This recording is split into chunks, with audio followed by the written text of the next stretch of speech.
नमस्कार, मैं हूं संजय शर्मा। आप देख रहे हैं 4 पीएम न्यूज़ नेटवर्क। संडे का दिन है, आपको बेसब्री से राजीव नारायण जी का इंतजार होगा। दिल्ली में था, उनका शो दिल्ली से रिकॉर्ड किया मैंने। राजीव जी पढ़े लिखे इंजीनियर हैं और मैं हर बार की तरह हम फिर कहूँगा कि आपको अगर ज्योतिष शास्त्र में, जन्म पत्री में कोई जरा-सी भी रुचि हो तो ये प्रोग्राम देखिए, अन्यथा ना देखिए। ज्योतिष एक विधा है, देश के बड़े-बड़े विश्वविद्यालयों में सालों से पढ़ाई जाती है। राजीव जी ने इंजीनियरिंग छोड़ के अध्यात्म की तरफ रुख लिया और फिर उसके बाद बहुत बेहतरीन तरीके से उन्होंने अध्ययन किया ज्योतिष शास्त्र का, अध्यात्म का। कुछ भविष्यवाणियां गलत हुई हैं, कुछ सही हुई हैं। मुझे ज्योतिष में रुचि है, इसलिए मैं प्रोग्राम करता हूँ।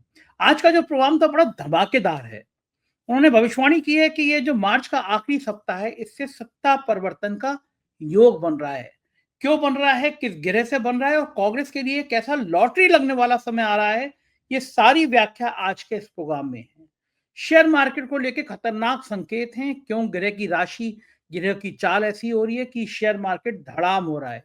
सारी बातें बहुत विस्तार से हैं और प्रधानमंत्री के लिए कितना बड़ा संकट इस मार्च के आखिरी महीने से पैदा हो रहा है, ये बात भी राजीव जी ने विस्तार से बताई है। चलते हैं राजीव जी के पास। आपसे रिक्वेस्ट करते हैं, ये आपका अपना चैनल है, आपके सहयोग से चलने वाला चैनल है। नीचे ज्वाइन बटन है, अगर ज्वाइन बटन दबाएंगे, हमें सहयोग करेंगे, हम आपके आभारी होंगे। चैनल को सब्सक्राइब करेंगे तो हम आपके आभारी होंगे, क्योंकि ये चैनल अगर आज देश में लगातार 1.25 साल से नंबर 1 पर है, इस महीने की रिपोर्ट पे भी नंबर 1 पर है, तो केवल इसलिए कि आप हमारे साथ खड़े हैं। तो इतना और सहयोग करिए, चैनल का ज्वाइन बटन दबा के चैनल को ज्वाइन और कर लीजिएगा। चलते हैं राजीव जी के पास। 4 पीएम न्यूज़ नेटवर्क में स्वागत है राजीव नारायण जी आपका। आपने पिछले शो में कहा था कि शेयर मार्केट को और झटके लगेंगे। मुझे उम्मीद नहीं थी, मुझे लगा कि कितना गिरेगा, अब तो ठीक होगा, लेकिन आपकी भविष्यवाणी सही हुई। शेयर मार्केट इतनी बुरी तरह गोते खा रहा है, 30 साल का रिकॉर्ड टूट गया है। इतना हम्म। कभी इतना कभी नहीं गिरा और लोग पसीने आ गए हैं, लोगों की जिंदगी की जमा पूंजी चली गई है। नेता लोग समझा रहे हैं कि आम आदमी को कि तुम्हें क्या मतलब, वो तो शेयर मार्केट की है, जो लोग शेयर में पैसा लगाया उनका डूबा, तुम्हारा थोड़ी ना नुकसान हुआ। लेकिन ये नहीं जानते कि जब शेयर मार्केट से पैसा निकलता है तो देश की अर्थव्यवस्था पर भी असर पड़ता है। अगर सारे विदेशी निवेशक पैसा निकाल लेंगे तो देश की अर्थव्यवस्था पर, देश की साख पर बड़ा सवाल उठता है। और सबसे बहुत बड़ी खतरनाक बात। कि हमारे यहाँ से पैसा निकाल के चीन में लगा रहे हैं, हमारे दुश्मन देश में लगा रहे हैं। ये स्थितियां और खतरनाक हैं। राजीव जी, आपके ग्रह नक्षत्र क्या बता रहे हैं कि क्या शेयर मार्केट का हाल इतना ही बुरा होगा? क्या कुछ ठीक हो पाएगा? ये पैसा निकल के चीन में क्यों जा रहा है? और मैं अपने दर्शकों को पहले बता दूं, ये राजीव जी की व्यक्तिगत राय है। आप शेयर खरीदें या ना खरीदें, ये आपका फैसला है। केवल ग्रह के बारे में राजीव जी बता रहे हैं, इसका किसी भी शेयर मार्केट के उतार चढ़ाव से कोई मतलब नहीं है। राजीव जी, आपके ग्रह नक्षत्र क्या बता रहे हैं? जी, ऐसा संजय जी, वो हमारा आप वीडियो की उसकी इतना पोर्शन एडिट करके जरूर दिखाइएगा जो आप ही के चैनल पर मैंने 6 अक्टूबर को प्रेडिक्शन दी थी और उसमें कहा था कि भाई 2 अक्टूबर को एक सूर्य ग्रहण पड़ा था। दर्शकों को बताना चाहता हूं कि ये मैंने कन्या संक्रांति की आपके प्रोग्राम में हॉरोस्कोप चर्चा की थी। Great humiliation, financial scandal including bank, stock market, काले धन का विदेशों में transfer, price manipulation, stock market में भारी गिरावट के द्वारा आम जनता को भारी नुकसान होगा। और मिथुन संक्रांति के कुंडली में ये मैंने कहा था। ये 410 एक्सिस में 10वें भाव में पड़ा है ये ग्रहण, जो अभी 2 अक्टूबर को पड़ा है और इस पर मिथुन के मंगल की दृष्टि है। अतः ये इक्लिप्स विश्व में जगह जगह सत्ता के लिए संघर्ष और युद्ध जैसे हालात और पैदा करेगा। हिंसक कई महत्वपूर्ण नेताओं की हिंसक मृत्यु के समाचार मिलेंगे। फाइनेंस, इकोनॉमी, धर्म, संस्कृति, युवाओं, स्टॉक मार्केट के लिए भी अनेक अशुभ समाचारों का योग है। महंगाई बढ़ेगी, रोजगार खत्म होंगे, विश्व में आर्थिक मंदी का संकेत है। तो हमारे वैदिक ये हॉरोस्कोप, ये किताब है दर्शक जाने रहस्य संहिता और इसके लेखक जो है महाराजा विक्रमादित्य के, ईशा से पहले जो विक्रमादित्य हुए हैं उनके महाराजा के राजगुरु होते थे। आपने वराहमिर का लिखा हुआ अंग्रेजी में ऊपर। तो इसमें एक पूरा का पूरा चैप्टर ग्रहण के ऊपर है, पूरा का पूरा चैप्टर ग्रहण। तो दर्शक उसको देखे। और कभी मैंने किसी एक बहुत विद्वान आदमी से ये सुना था कि इस तरह की बुक्स पर रिसर्च होनी चाहिए कि भाई ये जो बातें कही गई हैं हजारों साल पुरानी हैं, उनको आज मॉडर्न कंटेक्स्ट में आप उसको अप्लाई करके तो देखो तो रिजल्ट आएंगे। तो वही चीज का प्रयास मैंने किया था कि 2 अक्टूबर को सूर्य ग्रहण पड़ा था, हालांकि भारतवर्ष में नहीं दिखा था। और आपके 2 प्रोग्राम पहले मैंने फिर कहा था, उंगली पे गिन के बताया था। मैंने उसमें यह कहा था कि ये आंशिक सूर्य ग्रहण है, और आंशिक सूर्य ग्रहण का दर्शकों जो है प्रभाव जो है 3 महीने से 6 महीने रहता है। और बकायदा 2 प्रोग्राम पहले मैंने उंगली पे गिन के बताया कि 2 अक्टूबर को पड़ रहा है, तो अक्टूबर, नवंबर, दिसंबर, जनवरी, फरवरी, 5वां महीना होता है फरवरी। तो 3 से 6 महीने कहा, तो देखिए एग्जैक्टली वही हो रहा है कि आज अभी जो बात कर रहे हैं 1996 के बाद 28 साल से ज्यादा का बड़ा समय है कि लगातार 5 महीनों तक शेयर बाजार गिरा है। और ये बात बिल्कुल सच है कि ये देश की साख से, देश की करेंसी, देश की अर्थव्यवस्था से जुड़ा हुआ मसला होता है। क्योंकि कोई भी विदेश का आदमी, देखिए आप अपने देश में सरकारी तंत्रों पर, सारी संस्थाओं पर कब्जा करके कोई जांच मत होने दो, कोई बुद्धिजीवी आवाज उठाए उसके पीछे ट्रोल आदमी लगा दो, तो सच कहां से आएगा आम जनता के पास में। तो जो भी कुछ आपको दिखाई दे रहा है वो सब फेक है, सारा का सारा फेक है। जो गवर्नमेंट कह दे वो आपको मानना पड़ रहा है, क्योंकि उसको आप कोई विश्लेषण कर नहीं सकते हो।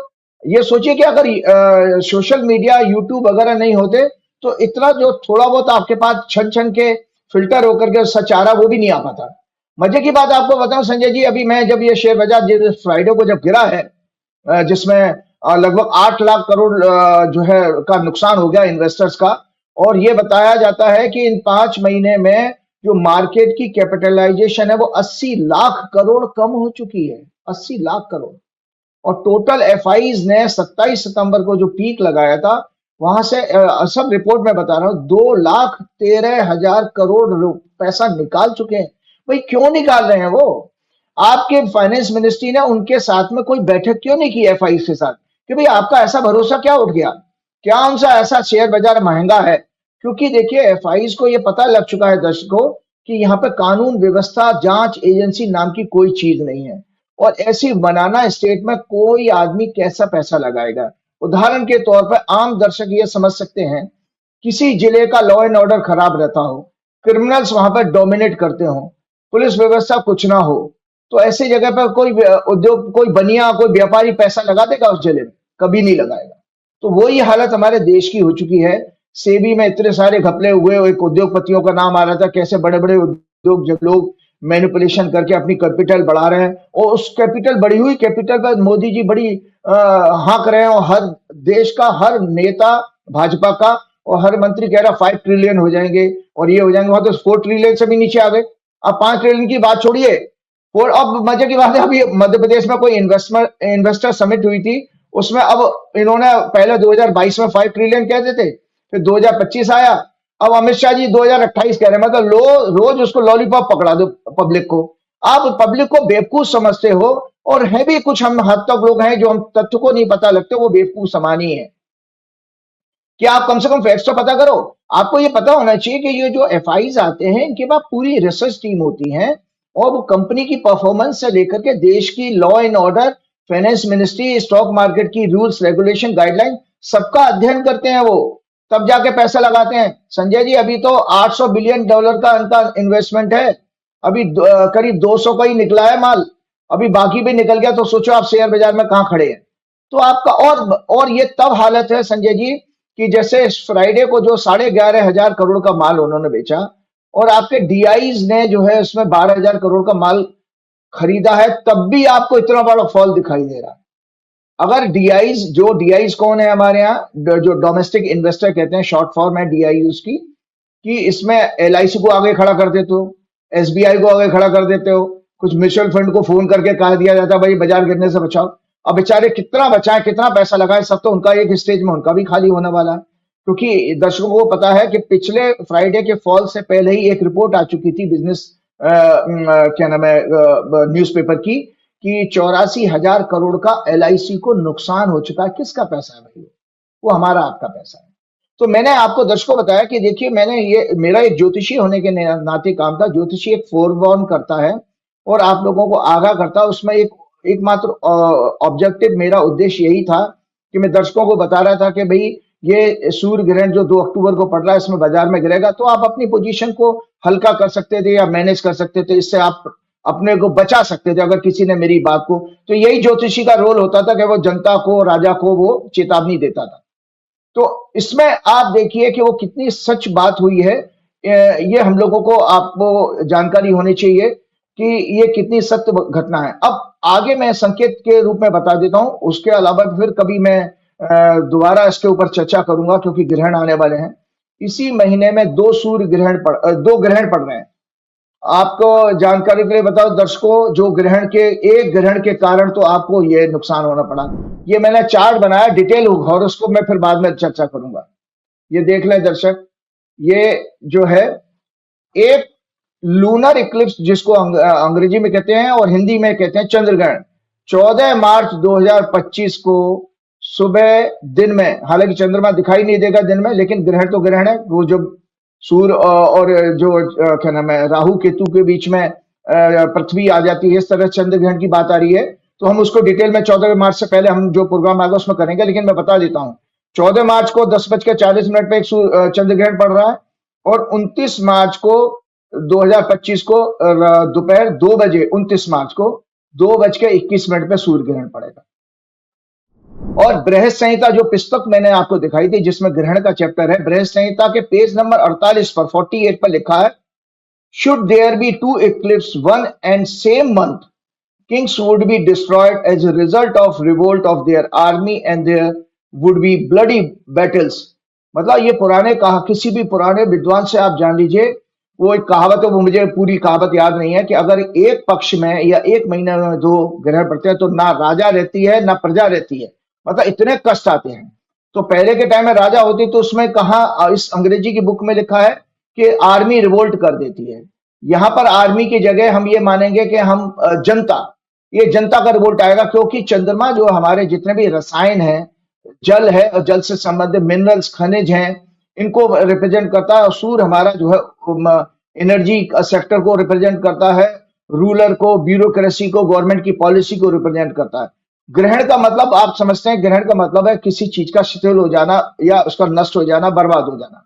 तो ये जो दो ग्रहण का मैंने आपको हवाला दिया, इससे आप समझ जाइए कि जो अभी एक ग्रहण के प्रभाव को आप अभी देख रहे थे कि ये शेयर बाजार इतना गिरा, शेयर बाजार के लिए और आगे समाचार बद से बदतर होने वाले हैं। एक और चीज मैंने इंडिया की चार्ट में आपको दिखाई थी, ये इंडिया की चार्ट दर्शक ये देख लें, बार बार मैं आपको इंडिया की चार्ट दिखाता हूं, इसलिए दिखाता हूं कि इसमें मंगल की स्थिति दिख रही है। मंगल मिथुन राशि में, दूसरे घर में, धन भाव में।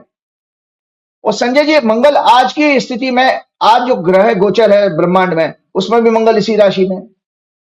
अब इससे संकेत आपको मिल जाएगा, इस मंगल की चौथी दृष्टि होती है। मंगल की 3 दृष्टि हैं, 4th 7th सबके पास है, और 8वीं दृष्टि भी होती है। इसकी चौथी दृष्टि शेयर बाजार पर पड़ रही है। इकोनॉमी के घर में बैठा है, करेंसी के घर में बैठा है। इस वृषभ लग्न की कुंडली के 12वें घर का स्वामी है। 12वां घर व्यय क्या होता है? अपमान का भी होता है, ह्यूमिलेशन का, और विदेश का भी होता है। तो मतलब आपसे बाहर विदेश जाने का भी होता है। सो जो परदेसी आए वो परदेसी जा रहे हैं, एफआईज आए हैं वो जा रहे हैं। तो ये एफआईज का विड्रॉल्स रहेगा जारी। अब दुर्भाग्य ये है कि संजय जी, ये मैं ट्रेलर बता रहा हूं दर्शकों आप लोगों को, कि जो पैसे पिक्चर में पहले ट्रेलर नहीं होता था, पहले ट्रेलर चलता था कोई दूसरी पिक्चर का, जब हम मूवी देखने जाते हैं, तो असली मूवी तो संजय जी ये ग्रहण ने अभी ट्रेलर दिखाया, और 2 ग्रहण और पड़ रहे हैं, ये ट्रेलर और दिखा रहे हैं। इन ग्रहों को भी, चंद्र ग्रहण तो पूरा क्या नाम है पूर्ण ग्रहण पड़ रहा है, और सूर्य ग्रहण आंशिक है। तो अगले 6 महीने की और साइकिल पकड़ लीजिए। सो ये 6 महीने आपने बुरे देखे, 6 महीने और इससे और ज्यादा आप स्थिति देखिए, जब सितंबर के पहले हफ्ते में भारत की चंद्रमा की महादशा खत्म हो रही है, जो 10 वर्ष से चले। मोदी जी की दुकान चल रही थी, संघ की, भाजपा की जो दुकान चल रही थी, क्योंकि एक ग्रह ऐसा जो भावनात्मक विषयों को रिप्रेजेंट करता है, उसकी दशा थी। और इस नाते आपने भावनात्मक मुद्दे लगा करके, आपने उठा करके, कि जैसे बहुत भ्रष्टाचार है, कांग्रेस बहुत भ्रष्ट है, फिर अन्ना का आंदोलन हुआ, अरविंद केजरीवाल आए, मोदी जी सत्ता में आए। भाई मोदी जी की कोई काबिलियत नहीं थी, ना आरएसएस की कोई काबिलियत थी कि 10 साल से यूपीए की गवर्नमेंट चल रही थी। लेकिन एक ऐसा परसेप्शन विदेशी पैसे से, जो अब खुलासा हो रहा है आप लोगों के सामने, कि कैसे फोर्ड फाउंडेशन का, कांग्रेस ने भी जो है प्रेस कॉन्फ्रेंस की कि फोर्ड फाउंडेशन से पैसा आया, विदेशी पैसा आया, आपने एक आंदोलन खड़ा किया, वो अन्ना जी अमेरिका भी घूम के आए, और अन्ना जी कहाँ है पता नहीं, कौन सा गन्ना चूस रहे हैं भगवान जाने। तो अन्ना जी भी पिक्चर से गायब हो गए। तो ये सब चीजें क्रिएट की थी। एक सरकार को, एक अच्छे विद्वान आदमी को आपने बदनाम करके एक सत्ता में आप आ गए। और कैसे सत्ता में आ पाए थे कि भाई 15 लाख हर एक के खाते में आएंगे। संजय जी, मैंने अभी ट्वीट किया था 2 दिन पहले, जब जिस दिन शेयर बाजार गिरा था, तो उसमें मैंने ये कहा था कि ये सरकार 15 लाख हर एक व्यक्ति के खाते में डालने के वायदे से आई थी। आज स्थिति यह है कि एक बिजनेस रिपोर्ट और आपको शेयर करता हूं कि 100 करोड़, लगभग 100 करोड़, 144 करोड़ में से 100 करोड़ लोगों की प्रति माह आय 8,000 रुपए के आसपास, ऐसा कुछ फिगर था। और करेक्ट दर्शक कर सकते हैं अपने आप, कि मतलब ये था कि आप मुश्किल से अपनी रसोई का खर्चा 8,000 रुपए में महीने में क्या होगा बताओ। मतलब आप देश को इस हालत में ले आए, 15 लाख हर एक के खाते में तो डालना दूर है। आज उनकी जो प्रति माह पर मंथ उनकी आमदनी इतनी कम रहेगी, 10,000 से नीचे है, जिसमें वो महज मुश्किल से अपना खर्चा चला पा रहे हैं। और जब वो खर्चा चला पा रहे हैं और चीजें खरीदेंगे नहीं, उत्पाद, जब जो भी आप, ये कंज्यूमरिज्म का वर्ड है, मतलब उपभोक्तावाद है। जब अगर उपभोक्ता मतलब कस्टमर माल खरीदेगा नहीं तो ग्रोथ कहां से होगी। इसीलिए आप देख रहे हैं दूसरी तिमाही में, तीसरी तिमाही में ये बराबर कंपनियों की परफॉर्मेंस गिरती जा रही है। ये एफआई को सब जानकारी है। आपका बाबा जो है वो कह रहा है कि वो हमने 10,000 करोड़ खर्च किए मेले में और 3 लाख करोड़ कमाने। भैया, जैसी जो दिल्ली सरकार की सीएजी की रिपोर्ट आई है, ऐसी एक सीएजी की ऑडिट वहां पे भी करा लें कुंभ मेले की, कि भाई आप कौन सा ऐसा बिजनेस मॉड्यूल है जो 10,000 खर्च करके और 3 लाख करोड़ कमा लेगा। है बकवास, और अंध वक्त उसको मान भी लेंगे। अरे यार, ये बताइए संजय जी, इतनी भीड़ भड़क्का था। कोई एक बहुत अच्छा प्रोग्राम भी मैंने देखा था, किसी इकोनॉमिस्ट को सुन रहा था कि भाई आदमी के पास किसी दुकान पर रुकने का समय कहां था। आप खरीदारी करते हो 10-15 मिनट तो किसी दुकान पर हो गए। वहां पर एक आदमी के आदमी ऊपर चढ़ा जा रहा था, धक्के पे धक्के लग रहे थे। और सरकार की आमदनी किससे होगी भाई? वहां दुकानें चलती, उनसे रेवेन्यू आता। ट्रेन की टिकट आपके हाथ में नहीं है, वो तो रेलवे को जाएगा पैसा। हवाई जहाज का टिकट का पैसा केंद्र सरकार को जाएगा। आपने कोई मेले की टिकट लगाई नहीं थी। जो पानी पी रहा है आदमी, खाना खा रहा है, वो अपने पैसा खर्च करके करा हुआ लोकल दुकानों में। तो आपकी आमदनी कैसे हुई है 3 लाख करोड़? ये कोई समझा दे मुझे, एक साधारण आदमी समझा दे कि दुकान पर आदमी को जाने का मौका नहीं मिल रहा था। हाँ, दुकानदारों से जो आपने दुकान स्टॉल बेचे होंगे, दुकान लगाई थी, उनसे कुछ आपने वो कोई फीस तो ले ली होगी जगह अलॉट करने की। वो कितनी होगी? 3 लाख करोड़ तो नहीं हो सकती। तो पैसा कमाई कहां से हो? वो कुंभ के वो अमृत कलश से जो छींटे गिरी थी, उसमें से तो कोई डॉलर तो नहीं गिर गए थे आदित्यनाथ जी के पास। तो आदित्यनाथ जी को समझना चाहिए, बेवकूफ मत बनाइए देश को। खैर, हम अपने विषय पर वापस आते। तो संजय जी, कि जो मैंने आपको बता दिया कि ये स्थिति खराब, बद से बदतर अभी और होने वाली है।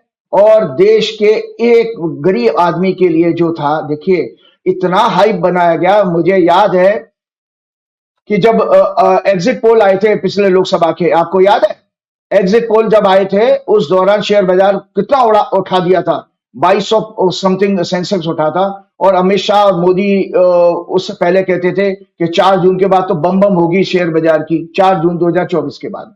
और मेरी प्रेडिक्शन है, दर्शक याद कर ले, मैंने कहा था, बहुत बड़ा रिस्क लिया था कि मैंने कहा एग्जिट पोल फेल होंगे और शेयर बाजार गिरेगा। मैंने कहा था कि ये सब मैनिपुलेशन है, एग्जिट पोल के जरिए शेयर बाजार में ये स्कैम है।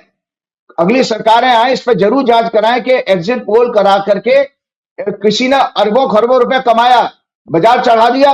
जब रिजल्ट आए हंग लोकसभा के, तो सरकार बाजार नीचे धड़ाम से गिर गया, उसमें ही लोग कमा गए पैसे। तो ये पूरा का पूरा शेयर बाजार का गेम मोदी शाह का एक बड़ा नेक्सस है, और कुछ चंद उद्योगपतियों के साथ में। और उद्योगपतियों की बात बता दूं, एक कोटक महिंद्रा का मुझे कोट याद आ रहा है। दर्शकों आपको बता दें कितनी चिंताजनक बात करी कोटक महिंद्रा, जो बैंकर भी हैं, वो कहते हैं US dollar is acting like a vacuum pump. वो कह रहे हैं क्योंकि यूएस डॉलर बढ़ता जा रहा है, अट्रैक्शन उससे हो रहा। US dollar is acting like a vacuum pump sucking capital out of emerging market. वो ये कह रहे हैं, उन्होंने चेतावनी दी है कि अभी भारत वर्ष से आप 5 ट्रिलियन की बात कर रहे हैं, अभी तो 4 ट्रिलियन से नीचे आ गया, तो 80 लाख करोड़ बाजार से पैसा गायब हो गया। जो कंपनी की मार्केट कैपिटलाइजेशन वो होती है, जो लिस्टेड कंपनियां होती हैं, उनकी टोटल वर्थ होती है, उसको जोड़ करके एक शेयर मार्केट की एक कैपिटल टोटल बन जाती है, वो अभी तक सितंबर से लेकर 27 सितंबर से 80 लाख करोड़ कम हो गई है। तो उन्होंने ये कहा है कि अभी भी मार्केट में पोटेंशियल है 2.5 ट्रिलियन बाजार से जाने का। मतलब आप कहां टिकते हो? आप अभी भी 2.5 ट्रिलियन बाजार से आपका वॉश आउट हो सकता है अभी भी। वो कह रहे हैं, वो क्यों हो रहे हैं, उन्होंने जो चिंता जताई है संजय जी, वो ये कह रहे हैं कि आज जो कॉर्पोरेट घराने के, देखो दर्शकों आपके सामने मेरा रोल यही है, मैं कोई इकोनॉमिस्ट नहीं हूं लेकिन एक जागरूक नागरिक जरूर हूं। एक ज्योतिषी हूं और उसके नाते ज्योतिष के पास ये सारे सब्जेक्ट अर्थव्यवस्था के एक ज्योतिष के ही अंडर में आते हैं।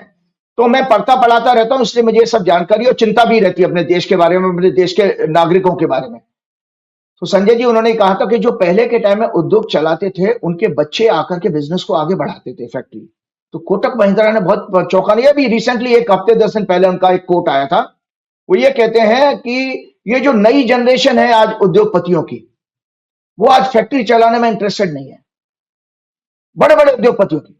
वो तो बड़े लग्जरीज वाले ऑफिसेस में बैठना चाहते हैं और क्विक मनी बनाना चाहते हैं, स्टार्टअप टाइप की क्विक मनी। क्योंकि जो पहले टाइम में फैक्ट्री होती थी, मैंने भी थोड़े बहुत बिजनेस किया है, पूरे उद्योगपति शहर बसाते थे, जैसे मोदी नगर और आपका बिरला नगर पूरा, और वहां के आप सोचा अस्पताल से लेके विद्यालय से लेके उद्योगपति चलाते थे, वहां पर सरकार का कम रोल होता था। तो पहला उद्योगपति वास्तव में धर्मपुत्र के लक्ष्मीपुत्र के रूप में काम करता था। कहते थे व्यापारी लोग कहते हैं हम लक्ष्मीपुत्र हैं, विष्णु के पुत्र हैं, विष्णु का काम धर्म का भी और पालन पोषण करना, तो पूरे क्षेत्र को पालन पोषण करते थे। वो सोच आज की जनरेशन में खत्म हो गई है, कॉर्पोरेट की बच्चों की। भाई अगर अंबानी का बेटा है, वो फैक्ट्रियां अगर उनकी 100 फैक्ट्रियां, तो वो 100 फैक्ट्री को चलाएगा।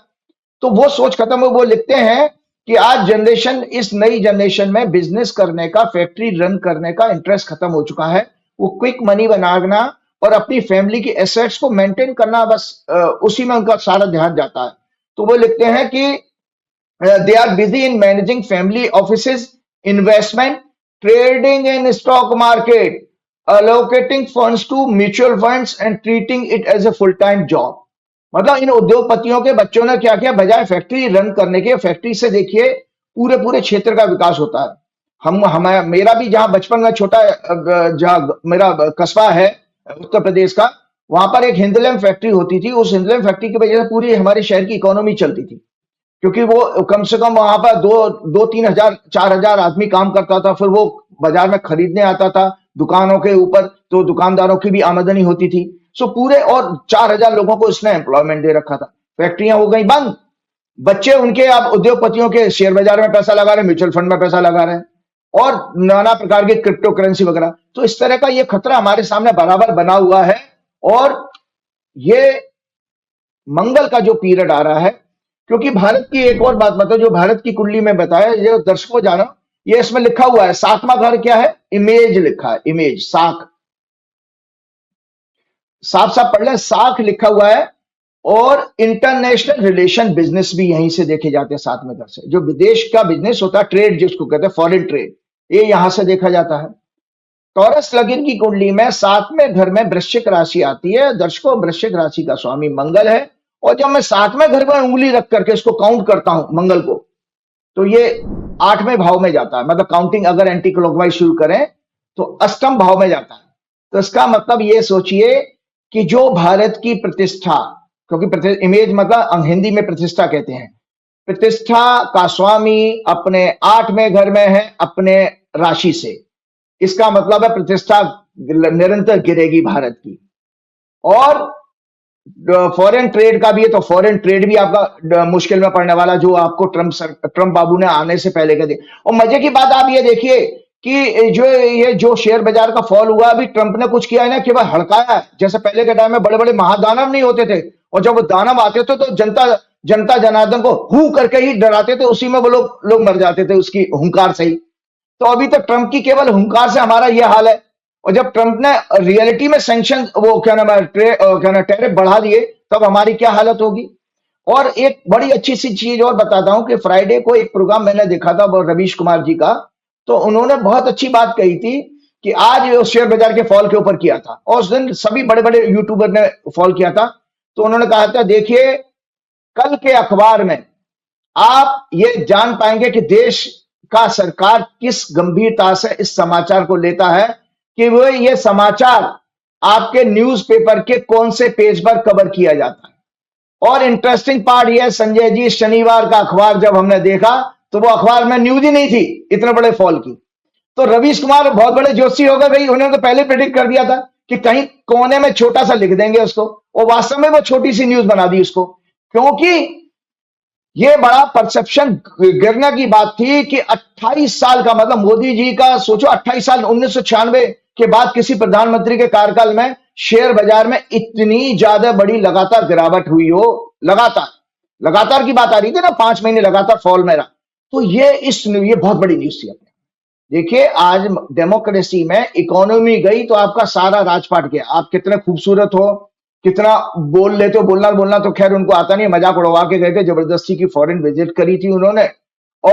और आप सोचिए हर विषय पर वो बोलने की उनकी पता नहीं कौन सी बीमारी है। वो मैग्लोमेनिक होता है ना इंसान को हमेशा अपने आप को बाहर दिखाने की, तो एक मैग्लोमेनिया एक बीमारी होती है, साइकोलॉजिकल डिसऑर्डर है।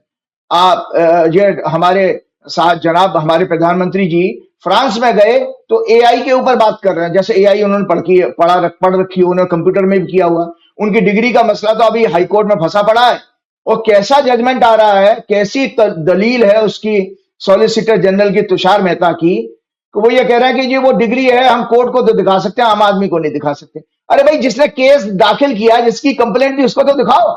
उसने तो कंप्लेंट ही इसीलिए की थी कि भाई मुझे सार्वजनिक होनी चाहिए। वो आरटीआई के एक्ट में जो है जजमेंट था किसी गवर्नमेंट एजेंसी का ही। अब उसमें जब जस्सा को डिग्री दिखाओगे तुम और पब्लिक उसको नहीं दिखाओ जिसने कंप्लेंट की है, तो वो सब इसीलिए हो रहा है कि मजाक और देश में मजाक न उड़ जाए, और साथ में आपके ऊपर कानूनी कार्रवाई भी होने हैं, क्योंकि फ्रॉड 420 का केस बनता है। फ्रॉड प्रधानमंत्री पद पे आप बैठे हैं, मुख्यमंत्री रहे हैं, नकली डिग्रियों का एफिडेविट भी दिया होगा। तो एआई को समझा रहे हैं संजय जी, मैं बता रहा हूं दर्शकों, आप सोचिए हमारे प्रधानमंत्री कितने बुद्धिमान है, वो हर सब्जेक्ट को जानते हैं, कि वो एआई को समझा रहे हैं कि जैसे कि आपने सीधे हाथ से लिख रहे हैं, तो एआई वो एक ऐसी टेक्निक है कि सामने वाले को लगेगा वो उल्टे हाथ से लिख रहे हैं।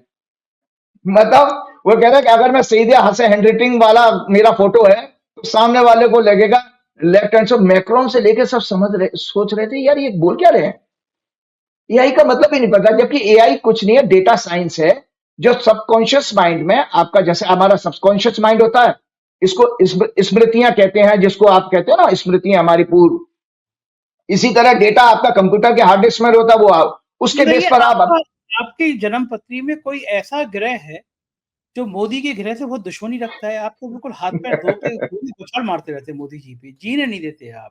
हर प्रोग्राम में आप मोदी जी के बारे में कोई ऐसा ग्रह तो नहीं है जो आप दोनों की जन्म पत्री में बहुत ज्यादा सांप नेवले का बैर रहता हो दोनों में? नहीं, वो ऐसा है कि मोदी जी, मैं तो चाहता हूं कि मोदी जी कभी मुझे बुलाएं और पूछें कि भाई जैसे धीरेन्द्र शास्त्री मेरा छोटा भाई है, ऐसे ही बोले कि आचार्य राजीव आप भी मेरे छोटे भाई जैसे हो, तो मुझे बताओ मुझे कैसे देश चलाना चाहिए, तो मैं उनको गाइड करूंगा आकर के।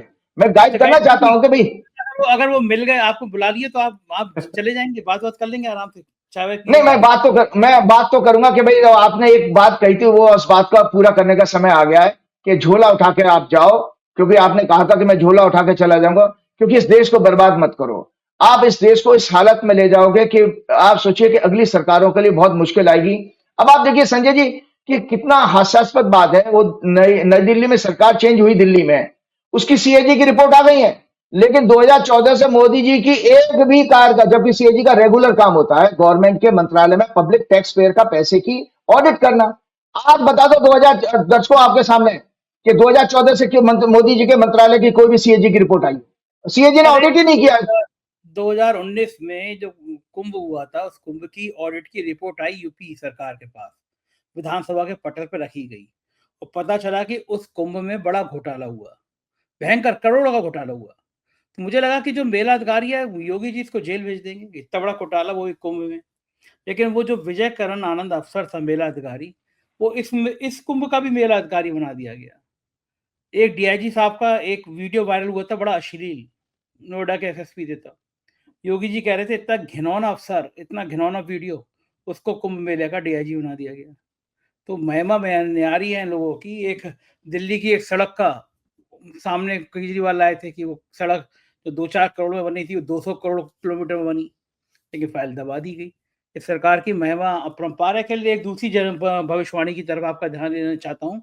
आपने मुझसे पिछले प्रोग्राम में कहा था राजीव जी कि 6 मार्च से जो ग्रह बदल रहे हैं वो कांग्रेस के लिए कुछ सकारात्मक संदेश लेकर आने वाले हैं। जी आपने जी जी जी जरा बताइए कि 6 मार्च से कांग्रेस की जन्मपत्री में क्या होने वाला है? कुछ अच्छे संकेत आएंगे, नहीं आएंगे? कांग्रेस इतनी बेचारी दुखी पार्टी बनी रहेगी, क्या संकेत है कांग्रेस के लिए? देखो, बहुत अच्छी बात। देखो दर्शकों, अभी तक तो मैंने थोड़ी आपको लो फीलिंग वाली एक ग्लूमी सी तस्वीर देने वाली शेयर बाजार की घटना बताई, उसको आप कर नहीं सकते। उसका एक ही समाधान है, आप जागरूक नागरिक बनिए और अपने मताधिकार का बुद्धिमानी के साथ, विवेक के साथ इस्तेमाल कीजिए। सरकार को बदलिए कि मोदी जी से तो आप ये कहिए तुमसे तो ना हो पाएगा। अब मोदी जी से तो आपको ये कहना चाहिए कि तुमसे तो ना हो पाएगा। इनके चाहे वो शशिकांत दास को ले आए अपना दूसरा सचिव बना के या किसी को ले आए, सब के सब मौतरे हैं। तो मैं पहले दर्शकों को जल्दी से बता देता हूं कि एक चीज, इस जो संजय जी ने अभी बात कही है उसको पूरा करने से पहले, कि एक सत्यता है कि इस महीने में, मार्च का महीना 2 मार्च है आज, और मार्च के 29 मार्च को नया संवत्सर आ रहा है। उस संवत्सर के पिछले संवत्सर का एक छोटा सा 1 सेकंड 30 सेकंड का मैं आकलन कर लेता हूं कि ये संवत्सर हमारा शुरू हुआ था, कितनी सटीक भविष्यवाणियां इसमें आई हैं। देखिए, मैं ये नहीं कह रहा हूं 100% मैं भगवान तो हो नहीं सकता 100% भविष्यवाणी से, लेकिन ये साल, नया साल काम करता है, 1 जनवरी वाला नहीं करता है। इसको आपको भरोसा दिलाने के लिए मैं कह रहा हूं। 8 अप्रैल 2024 को सोमवार के दिन रात को 11:51 पर यह विक्रम संवत्सर 2081 शुरू हुआ था, जिसका राजा शनि था, राजा मंगल था और मंत्री शनि था। इसकी भविष्यवाणी करते हुए मैंने आपको ये एस्ट्रो एनालिसिस आपके पास भेजी थी, आपको कई बार चैनल में आपके दिखाई भी है, जिसमें मैं कह रहा था फाइटिंग एमंग्स द किंग्स। वो आपने देखा खूब, इस पूरे साल भर में जगह जगह युद्ध भी हुए, आपस में टकरा भी रही, प्लेंटी ऑफ फायर्स भी हुई, कई जगह आगजनी की घटना ही, फॉरेस्ट में, जंगलों में, रॉबरीज, मेजर एक्सीडेंट, अर्थक्वेक्स भी आए, loss of property, assets bad for farming and hostile weather, sex scandal भी खुले, सेक्स क्राइम आए, humiliation to ruler, prominent people, changes of government. जितनी गवर्नमेंट के इलेक्शन हुए हैं उसमें सभी जगह पर लगभग सरकारें बदली गई हैं। इवन भारतवर्ष में भी 400 पार का नारा देने वाली मोदी सरकार के खिलाफ मतदान था, उसको ग्रहों के हिसाब से अब सरकार के विरोध में ही मतदान कहा जाएगा। 240 ही आए थे, वो भी 240 में 89 पर तो आपने घपला किया था, वो सब कोर्ट में मैटर पेंडिंग है। तो अक्रॉस, मैंने कहा changes of government across the world, तो इसी में मैंने ये कहा था ये कि विदेश में कोई finance and defence scandal expose होगा भारत के लिए, कहा था। भारत की कुंडली की भी चर्चा की है कि भारत की कुंडली में अष्टम भाव है, जो जिस भाव में, जिस लगन में ये कुंडली नया संवत्सर शुरू हुआ था, तो उसमें मैंने कहा था विदेश में कोई स्कैंडल एक्सपोज होगा। देखिए, एक्सपोज होगा, जांच मेरा काम नहीं है।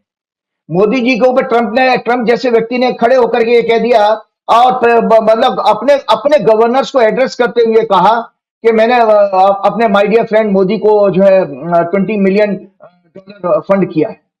और मोदी जी का उस स्टेटमेंट के बाद आज 1 हफ्ते से ज्यादा दिन होगा, मोदी जी का खंडन तक नहीं आया। तो आपका विदेश में दुनिया का सबसे बड़ा ताकतवर व्यक्ति अपनी ऑफिशियल गैदरिंग में ये कहता है कि मैंने भारत के प्रधानमंत्री को लगभग 180-82 करोड़ होता है वो मैंने दिया था। तो ये विदेश में एक्सपोज हो गया, न्यूज तो आ गई आपकी। अब आपका सुप्रीम कोर्ट और आपकी पॉलिटिकल पार्टी जाने या कोई और उस पर केस करे, हमें उससे लेना देना नहीं है। ज्योतिषी का, एस्ट्रोलॉजी में ग्रह ने काम किया, वो आपका खुलासा तो हुआ और आगे भी होने वाला है, मैं बता रहा हूं। साथ में मैंने इसमें यह भी लिखा, चुनाव आयोग की भूमिका संदिग्ध रहेगी और उस पर प्रश्न चिन्ह लगेगा, level playing field and free and fair election के लिए।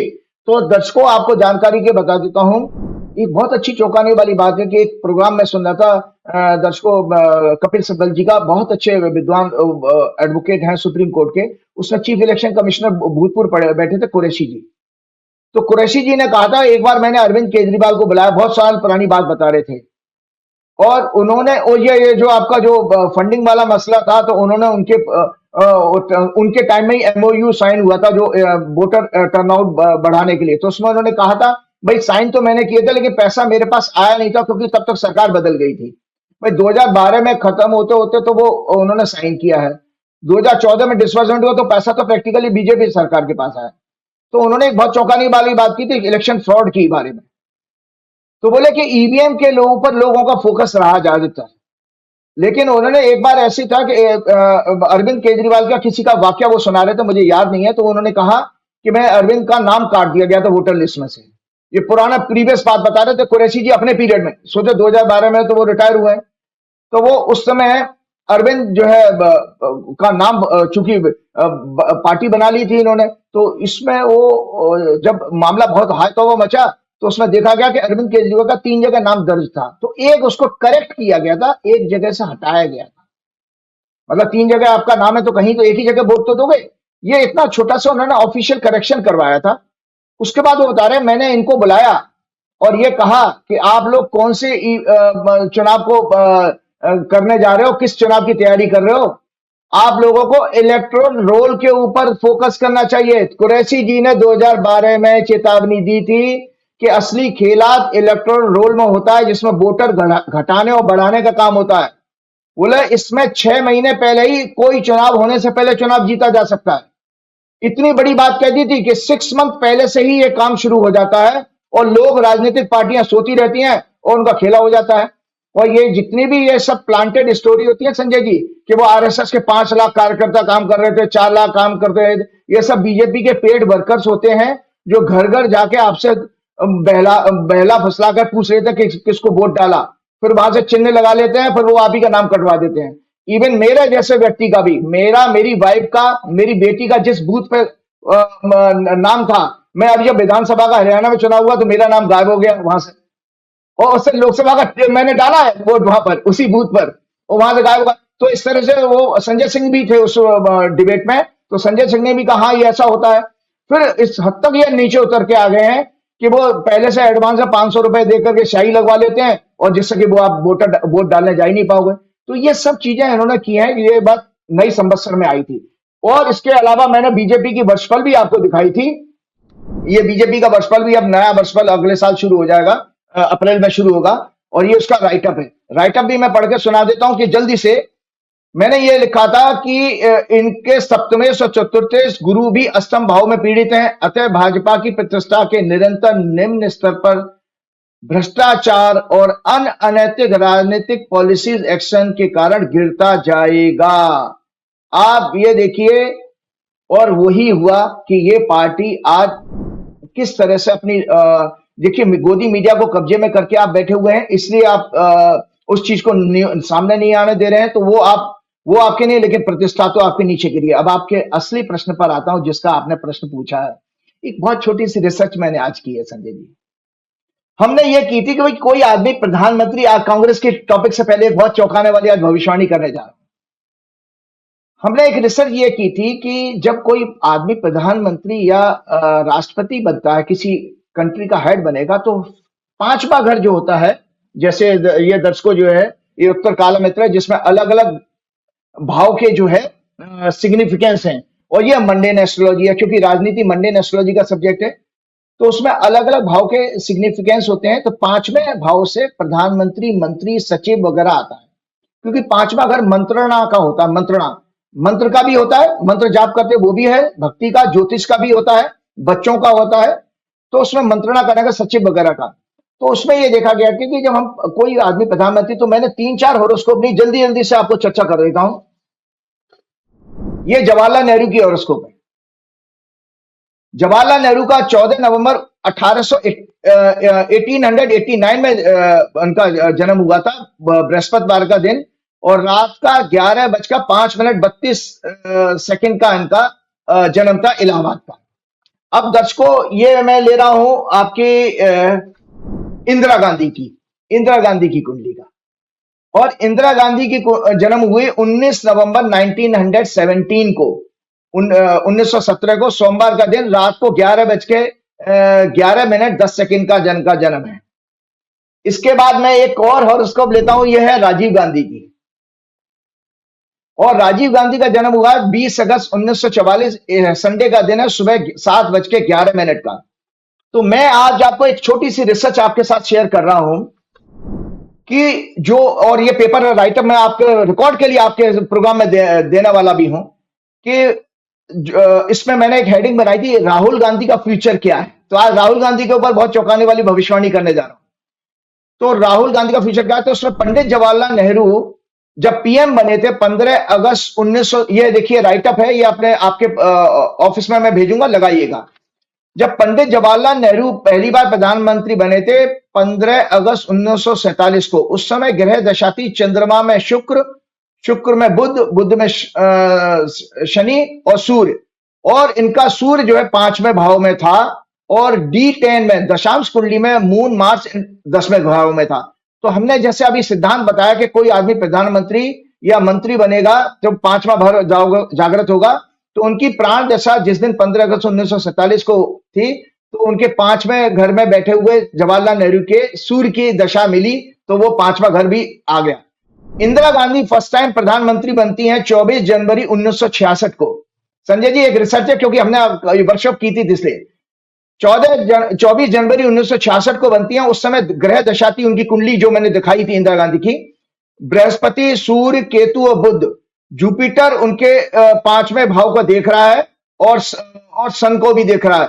Mercury place in 5th house, जिसकी दशा प्राण दशा थी, वो 5वें घर में, और 5th Lord Mars is also expecting 5th house. इसमें उनकी कुंडली का 5वां घर, मंगल जो है 5वें घर का कर्क लगन की कुंडली थी, तो पंचमेश उनके 5वें घर को देख भी रहा था।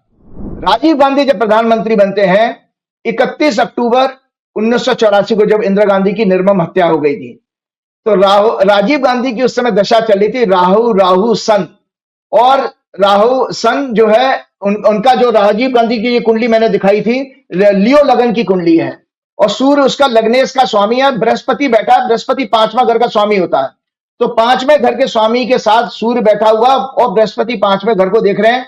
इसलिए इसमें भी तीनों हॉरोस्कोप मैंने डिस्कस किए हैं, जवाहरलाल जी की, इंदिरा जी की, राजीव गांधी की, तीनों में 5वां घर एक्टिव हो रहा है जब वो प्रधानमंत्री बनते हैं। अब आता है एक कुंडली और अपने देश के अलावा चर्चा में ले आता हूं, जो इस समय बेहद चर्चित है दुनिया में, वो है डोनाल्ड ट्रंप। देखिए दर्शकों, डोनाल्ड ट्रंप की कुंडली सिंह लगन की है, और सिंह लगन की कुंडली में 5वें घर में धनु राशि आती है, 5वां धनु राशि का स्वामी बृहस्पति होता है। तो जब डोनाल्ड ट्रंप जब राष्ट्रपति बने हैं 2016 में, तो उनकी डोनाल्ड ट्रंप की 4 नवंबर 2016 से 16 बरस की बृहस्पति की दशा शुरू हो गई थी। 4 नवंबर 2016 से 16 बरस की बृहस्पति की दशा शुरू हो चुकी थी, और बृहस्पति उनके 5वें घर के लॉर्ड हैं, और अभी भी चल रही है, इसलिए वो दोबारा चुन करके आए हैं, ना, क्योंकि उनकी 5वें घर की ही दशा चल रही है अभी भी, और 2032 तक रहेगी। तो आपने देखा इन 4 महत्वपूर्ण कुंडलियों में, जिसमें 3 भारत के थे और 1 अमेरिका का राष्ट्रपति, वो 5वां घर जब एक्टिव होता है, तब जाकर के वो उसमें क्या नाम है, जो है राष्ट्रपति बन पाते हैं। तो अब मैं दर्शकों आपको चौंकाने वाली बात कर रहा हूं, राहुल गांधी की हॉरोस्कोप लेकर के आ रहा हूं, जो मैंने आप लोगों को दिखाई थी, राहुल गांधी की हॉरोस्कोप, कि ये राहुल गांधी की हॉरोस्कोप है। और राहुल गांधी की अभी ये इसलिए है कि एक पाखंडी, एक ज्योतिषी ने जाने, उनका कहता है ये तो पार्षद का चुनाव भी नहीं जीत सकते, और मैंने तो कमेंट भी किया था कि इनकी इतनी कुंडली खराब है, ये पार्षद का चुनाव भी नहीं जीत सकते, और मतलब ये तो एक राजनीतिक पॉलिटिशियन की कुंडली नहीं है। लेकिन वो आदमी एलओपी तो है, केंद्रीय मंत्री का दर्जा है। मोदी जी के पास अगर 292 एमपी हैं, तो राहुल गांधी विपक्ष के नेता, तो उनके पास 237 तो है ही, ठीक है ना। तो वो कैसे बन गए? इनका लग्नेश जो है, याद करो दर्शकों, इनका लग्नेश 10वें भाव में बैठा अमल कीर्ति योग बना रहा है। एक तो दीर्घायु के लिए कॉम्बिनेशन, अगर आपका लगन का स्वामी 10वें घर में बैठा हो तो आयु बढ़ जाती है आपकी, और अमल कीर्ति योग होता है यशस्वी होने का। तो वो फेमस इसीलिए है, ना भी वो प्रधानमंत्री है, लेकिन उनका विदेशों में जो डंका है, उनकी पहचान है, वो किसी प्रधानमंत्री से कम नहीं है, ये आप दर्शक जानते हैं। तो राहुल गांधी की कुंडली जो अभी है, राहुल गांधी की कुंडली में राहु की महादशा शुरू हो गई है दर्शकों, और राहु उनके 5वें घर में बैठा है, 5वें घर में ही राहु बैठा है। तो जो मैंने अभी रिसर्च आपको दिखाई थी कि 5वां घर एक्टिवेट होता है जब कोई पीएम बनता है। अब ये राहु, आपको जानकारी के बताऊं, 29 मई को ट्रू राहु, मैं मीन का राहु कंसीडर नहीं करता हूं, ट्रू राहु होता हूं, एक्चुअल राहु जो होता है। 29 मई को राहु अपनी कुंभ राशि में प्रवेश करेगा।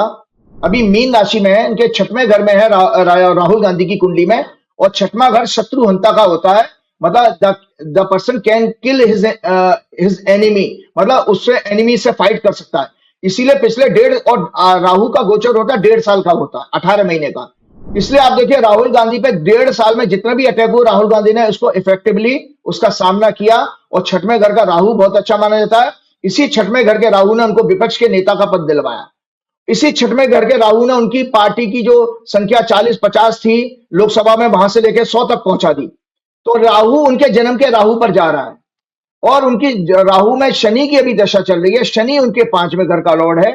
इसलिए 29 मई 2024 से दर्शकों राहुल गांधी के लिए राजयोग का समय शुरू हो रहा है। और राजयोग का कोई भी मायने निकालिए, ये मोदी जी को एब्रप्टली बीच में सत्ता छोड़नी पड़े, किसी करप्शन स्कैंडल में फंस जाए, उसका कारण भी मैं आपको बता देता हूं कि बीजेपी की कुंडली, जो मैंने आपको बीजेपी की कुंडली दिखाता हूं कि मोदी जी के लिए संकट पे संकट अभी आने वाले हैं। ये महीना बहुत महत्वपूर्ण है ज्योतिष के हिसाब से संजय जी। ये महीना इतना ज्यादा महत्वपूर्ण है क्योंकि बीजेपी की कुंडली में दिखा देता हूं। ये बीजेपी की कुंडली है। बीजेपी की कुंडली मिथुन लगन की कुंडली है। शनि मिथुन लगन के लिए 8वें घर का स्वामी होता है। 8वें घर का मकर राशि आ रही है, और ये 10वें भाव में जा रहा है। 10वां घर राजा का होता है, सत्ता का होता है। तो 29 मार्च को, आज 2 मार्च है, 27 दिन के बाद राहु के साथ में प्लेस होगा। और 8 और 10 का जब कनेक्शन होता है तो कोई बहुत बड़े स्कैंडल का खुलासा होगा। अभी इससे भी ज्यादा बड़ा खुलासा होने वाला है। अरे बाप रे। जैसे ही 29 मार्च को शनि मीन राशि में गया, जो मिथुन लगन के लिए 10वां भाव होता है, बीजेपी की कुंडली जो मैंने दर्शकों आपको दिखाई है, उसमें राहु के साथ प्लेस होगा। राहु के साथ प्लेसमेंट उसकी 2 महीने तक रहेगी, क्योंकि 29 मई को राहु वहां से चेंज होगा। और अष्टम और दशम का संबंध बन गया। इसका अर्थ यह है बीजेपी की सत्ता में कोई स्कैंडल के कारण किसी राजा या बड़े आदमी का इस्तीफा होने जा रहा है, क्योंकि वो स्कैंडल जो है, जो कि बिल्कुल किसी भी तरह से सत्ता को बचा नहीं पाएगा। तो सत्ता के बदलने का संकेत 29 मार्च से शनि तैयार करेगा। एकदम से नहीं होता, क्योंकि शनि का रिजल्ट हमेशा शनि शनि होता, धीरे धीरे, मतलब आधार वो आपका तैयार कर देगा। ये साल इनके लिए बहुत खतरनाक है। और उसी के साथ साथ मैंने राहुल गांधी की कुंडली दिखाई कि उनकी 29 मई से राजयोग की दशा शुरू है। उनके लिए ग्रेट टाइम और उनके लिए वर्स्ट टाइम। इसी तरह मैंने आपको जो बीजेपी की कुंडली वर्षफल दिखाई थी, वर्षफल में भी 7वें घर में शनि जा रहा है उसमें, तो बीजेपी के लिए निरंतर कोई कष्ट का समय आ रहा है। अब एक कुंडली और मैं चर्चा करता हूं, ये अरविंद केजरीवाल की है। तो अरविंद केजरीवाल की कुंडली भी सिंह लगन की कुंडली है। उनके 8वें घर में जा रहा है शनि 29 मार्च को। तो और राहु उनका जन्म का 8वें घर में ही बैठा है, तो 8वां घर एक्टिव हो रहा है। और लेकिन शनि जो है उनके लिए 29 मई से, दर्शकों 29 मई से जब राहु मुक्त करेगा शनि को, तो शनि उनके 6वें घर का स्वामी है सिंह लगन के लिए, 8वें भाव में होगा, विपरीत राजयोग बना रहा है। तो अरविंद केजरीवाल के लिए भी बाउंस बैक करने का समय आ रहा है। 29 मई का मतलब महीना निकाल दीजिए, जून के महीने से अरविंद केजरीवाल भी राजनीतिक रूप से फिर बाउंस बैक करेंगे। तो मैंने अरविंद केजरीवाल की कुंडली भी बता दी, राहुल गांधी की बता दी। अब मैं जल्दी से आपको एक बहुत अच्छी रिसर्च और दिखाता हूं।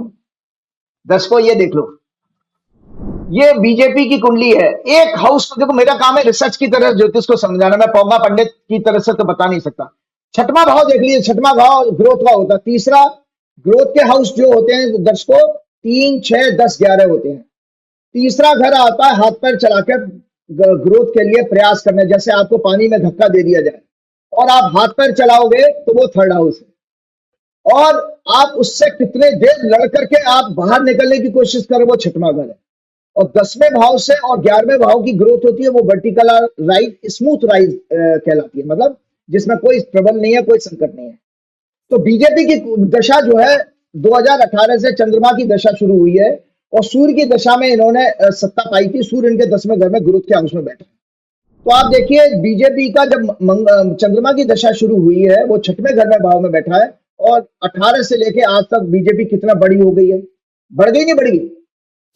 बीजेपी का एक्सपेंशन हुआ, कई राज्यों में सरकार आ गई और पैसा आ गया अनाप शनाप, चाहे कैसे ही किया वो, उनकी कुंडली में योग तो है ही छल कपट का भयंकर दुष्ट किस्म के, जितना कोई दुष्टता की हदें पार कर सकता वो सारे कॉम्बिनेशन बीजेपी की कुंडली में। अब दर्शकों में कांग्रेस की लेके आ रहा हूं, जो उसका आपका जो प्रश्न था, इसके साथ ही हम प्रोग्राम का एंड करना चाहेंगे कि ये कांग्रेस की कुंडली है दर्शकों। 6 मार्च से इनके 6वें भाव में शनि की महादशा शुरू हो रही है, जो 6वें भाव में इनका शनि जो है सिंह राशि में है, 6वें भाव में मीन लगन की कुंडली है। तो दर्शकों याद रखो, जो बीजेपी के लिए मैंने बताया, जब बीजेपी के 6वें भाव से संबंधित ग्रह की 10 साल की दशा आई तो बीजेपी ने ये ग्रोथ देखी। अब कांग्रेस की कुंडली में वही 6वां भाव एक्टिव हो रहा है 6 मार्च से 4 दिन बाद, और शनि जैसा ग्रह जो 19 साल का है, और शनि मीन लगन के लिए लाभेश भी है, 12वें घर का स्वामी भी है, लाभेश भी है। 12वां घर होता है आपका सेवा करने का, फिलेंथ्रोपी, चैरिटी करने का। शनि कारक होता है दलित का, शनि कारक होता है आदिवासी का, शनि कारक होता है एंटायर लेबर कम्युनिटी का, लेबर क्लास का शनि कारक। वो मीन लगन में जा रहा है, गुरु की बृहस्पति की राशि में जा रहा है, और मीन लगन भावना की राशि होती है, इमोशंस की। तो भावनात्मक रूप से ये दलित, आदिवासी और गरीब मजदूर कांग्रेस की तरफ जुड़ना शुरू हो जाएगा। और कांग्रेस का सोचो, बीजेपी ने 10 साल में जो ग्रोथ पाई है उससे ज्यादा बड़ी ग्रोथ, क्योंकि 19 साल की दशा है शनि की, तो शनि ज्यादा अच्छा ग्रह है। तो कांग्रेस का आपका प्रश्न का जवाब आ गया, कांग्रेस के लिए ग्रेट टाइम शुरू हो रहा है 6 मार्च के बाद में। और 6वां भाव हमारा चुनावी राजनीति का 6वां भाव होता है। तो इसलिए हाँ, एक बात और है दर्शकों, मेरी कांग्रेस की तरफ मेरी कोई उनसे बहुत बड़ी किसी बड़े नेता से संपर्क तो है नहीं, लेकिन मैं कहूँ 6वां घर आंदोलन का भी होता है।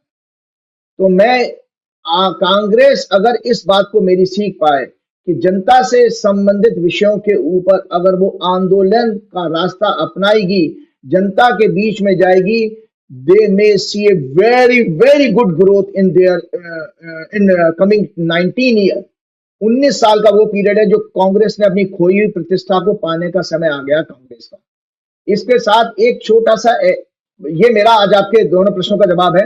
मैं एक पर्सनल लेवल पे एक चीज लेकर के आया हूं दर्शकों, ये किताब है विवाह की, Indian marriages in modern urban educated society.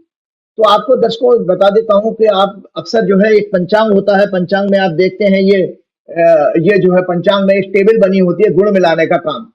तो मैंने एक बहुत छोटी सी रिसर्च, जैसे आज प्रधानमंत्री वाले सब्जेक्ट की मैंने रिसर्च पूरी की, इसी तरह से एक मैंने रिसर्च ये की थी कि मैंने ये देखा कि कुछ हॉरोस्कोप मेरे पास जो आई थी, जो मेरा अपना डेटा बैंक से है संजय जी, उसमें मैंने ये देखा कि भाई ये गुण मिलाने का, हम पहले अपने ड्यूरिंग जब मैं रिसर्च कर रहा था, तब मैंने इस पर रिसर्च कर चुका था जब मैं रिसर्च के स्टूडेंट था तब। अभी मेरे पास जब ये केसेस आए तो दर्शकों आपकी जानकारी की बता दो, गुण मिलाने का कुछ नहीं, इसमें जो पेपर दिया हुआ है कि जो टेबल होती है कि वो उसके अंदर आप एक वर्टिकल ग्रह आ रहे हैं लड़की के और हॉरिजॉन्टल आपका नक्षत्र आ रहा है लड़के का, और दोनों जहां कॉमन मिल जाए वो गुण मिल गए, उसी से शादी हो जाती है। ये सबसे बकवास प्रक्रिया है। इसकी वजह से समाज में पाखंड बढ़ रहा है और ये कोई ऑथेंटिक नहीं है। और इसको चाराने छाप जोशियों ने, जो मंदिर में पुजारी के रूप में बैठे होते, वो जोशी नहीं होते, पुजारी सेवादार होते हैं, उन्होंने भी पकड़ लिया। और आज की जनरेशन ने तो मोबाइल में ही वो डालते हैं, लड़का लड़की की कुंडली डाली, गुण मिल गए और ये हो गए जी वाह वाह। तो मैं आपको आंखें खोलने वाली रिसर्च लेके आया। ये है एक केस स्टडी, मैंने नाम हटा दिए हैं। ये केस नंबर 1 है। ये जन्म हुआ है 8 फरवरी 89 का, बुधवार का जन्म है, 6:03, गुजरात का, वडोदरा का। और ये जो लड़की की कुंडली है, ये वाइफ लिखा हुआ है दर्शकों, ये सॉरी ये वाला वाइफ लिखा हुआ है। ये 4 मार्च 1991 की है। ये अहमदाबाद की कुंडली। और इनके जो गुण मैं बता रहा हूं, उनके 34 गुण मिले थे संजय जी। ये लिखा हुआ नीचे दर्शकों देख लेंगे। वो जब इनकी शादी हुई है अभी 27, मतलब इनकी शादी अभी 27 नवंबर 2024 को हुई है शादी। 27 नवंबर 2024 को शादी हुई है। 34 गुण मिल रहे हैं और शादी 1 महीने बाद लड़की घर छोड़ के चली गई और आज तक नहीं आई है। तो इसका अर्थ हुआ 34 गुण जो मैक्सिमम गुण मिल रहे हैं, उसके बावजूद भी विवाह नहीं चला। एक हॉरोस्कोप और मैं लेता हूं, यह है केस नंबर 2। ये हस्बैंड की हॉरोस्कोप है। यह है 5 दिसंबर 1982 का, दिल्ली का जन्म है। और जनाब इसमें जो है कि इसकी जो वाइफ है वो ये है केस नंबर 2 की वाइफ, और इसके अंदर 20 दिसंबर 1985 का दिल्ली का जन्मदिन है। इसमें भी 7 साल से हस्बैंड वाइफ अलग रह रहे हैं और इनके गुण मिले थे 18। इनकी 7 साल से अलग रह रहे हैं ये। इसी तरह से केस नंबर 3 में लेकर के आया हूं 17 फरवरी 2024 का। 17 फरवरी 1994 का है, कानपुर का केस है। और इनकी जो है हस्बैंड की ये हॉरोस्कोप है।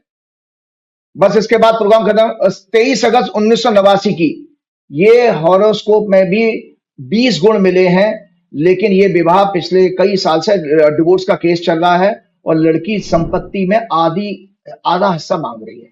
2 केस तो ऐसे थे जिसने लड़की के घर वालों ने डिमांड की कि एक ने तो 9 करोड़ मांगे हैं एक केस में, एक केस में मांगा कि मेरे प्रॉपर्टी में हिस्सा दे दो। इस तरह की ये जो समाज में मतलब विकृतियां हो रही हैं, ये गुण मिलाने से कोई लेने देने। हाँ, इन टोटलिटी हॉरोस्कोप देखी जाती है कि भाई हमारा उसको भाव मिलान कहते हैं, उसके लिए डेप्थ स्टडी चाहिए, तब आप उस भाव मिलान को कर पाएंगे, नहीं तो अन्यथा नहीं कर पाएंगे। अब एक जल्दी से मैं आपको बता देता हूं जो बीजेपी का फेक न्यूज का असर क्या हो रहा है समाज पे, उससे नाना प्रकार की आपकी बीमारी पड़ रही है। मोदी जी ने अभी कुछ ब्रांड एम्बेसडर बना दिए ना ओबेसिटी के, वो मोटापे को आजकल फोकस कर रहे हैं, तेल मत खाओ। जबकि मोदी जी से कहोगे वे आप जो आपकी जो फेक न्यूज आईटी सेल बैठी है, जो फेक न्यूज दे रहे हो और देश का जिस तरह बेड़ा गर्क कर रखा, उससे ज्यादा रोग बढ़ रहे हैं। आयुर्वेद के अनुसार राग अटैचमेंट कहते हैं कि तीव्र वेग से हमारे शरीर में वायु दोष गैस्ट्रिक ट्रबल शुरू होती है।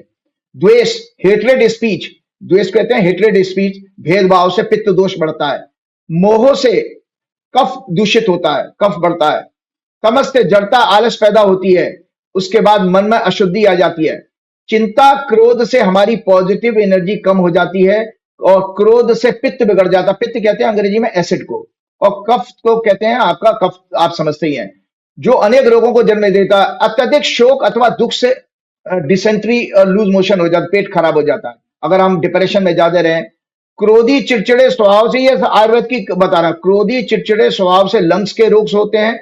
स्वार्थी, दूसरों का बुरा सोचने की भावना से हार्ट की बीमारियां होती हैं। तत्काल आवेश से लीवर डिसऑर्डर, स्वभाव से कठोर एवं दूसरों पर अत्याचार करने की भावना, ब्लड का डिसऑर्डर, खून खराब हो जाना शुरू हो जाता है। संशय, अविश्वास या दूसरों पर कम भरोसा करना से नींद डिस्टर्ब होती है, स्लीपिंग डिसऑर्डर, फोबिया होता है। पास्ट भूतकाल की चिंता करने से कॉन्स्टिपेशन, क्रोध को अचानक रोकने से एक्जिमा, स्किन की बीमारी, क्रिएटिविटी को दबाने से माइग्रेन, फियर और फोबिया आपका यूरिन रिलेटेड प्रॉब्लम्स क्रिएट करता है, रिपीटेड एलिमेंट्स होते हैं। सदमा, जीभ के लालच से किडनी रिलेटेड डिसऑर्डर, और दूसरों से नफरत करने से कोल्ड, कफ, नजला, जुकाम। इमोशंस के चैनलाइज ना होने से या अपनी फीलिंग्स को सप्रेस करने से रेस्पिरेटरी सिस्टम के डिसऑर्डर और लंग्स में पानी भरना जैसी बीमारियां होती हैं। ये हमारे आयुर्वेद ने कहा कि जो समाज में आपके अंदर जो वैचारिक अशुद्धता आ रही है because of fake news, because of असत्य, इसके कारण आपका शरीर में नाना प्रकार के रोग हो रहे हैं। आप दवाइयों में ढूंढ रहे हैं, डॉक्टर भी आप कह रहे हैं कि भैया दिनचर्या पे आप आ जाओ, डॉक्टर भी हिम्मत हार चुके हैं और कोई डॉक्टर आपका दुनिया का इसमें इलाज नहीं कर पाएगा। इसी के साथ चलते चलते श्री गुरुचरण सरोज रज निज मन मुकुर सुधार, वर्णव रघुवर बिमल जसु जो दायक फलचार, बुद्धिहीन तनु जान के सुमरो पवन कुमार, बल बुद्धि विद्या देव मोह हरऊ कलेश विकार। हनुमान जी की चौपाई ना, नासै रोग हरे सब पीरा, जपत निरंतर हनुमत बीरा। इसलिए नाना प्रकार के रोग से बड़े रहिए, हनुमान जी की भक्ति से विवेक बुद्धि भी बढ़ेगी। जय श्री राम, जय हनुमान। बहुत शुक्रिया राजीव जी। ये थे राजीव नारायण शर्मा, और आपको यकीन हुआ होगा कि आज का प्रोग्राम बड़ा धमाकेदार, बड़ा जबरदस्त था। राजीव जी बहुत अध्ययन करते हैं, शो के लिए कितनी जन्म पत्री बनाते हैं, कितना अध्ययन करते हैं, ये आपने खुद देखा होगा। तो अपनी प्यार भरी राय का, प्यार भरे कमेंट का इंतजार खत्म करिए। जल्दी से लिखिए आपको शो कैसा लगा। बहुत बहुत शुक्रिया, थैंक यू।